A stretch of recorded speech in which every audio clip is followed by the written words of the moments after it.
Another question we've gotten is how to merge two Google My Business profiles, two or three, whichever number. So one method you can use is, instead of combining the two of them, because you cannot merge Google accounts, you can add the other email as a manager.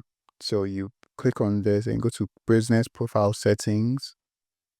Then you see people and access, click on people and access. Then you can see, if you're a primary owner, you can add new managers. So when you add new managers, then you can make that person a primary owner. So that gives the person access. So the person can control your Google My Business, similar to the way we have it in this manner.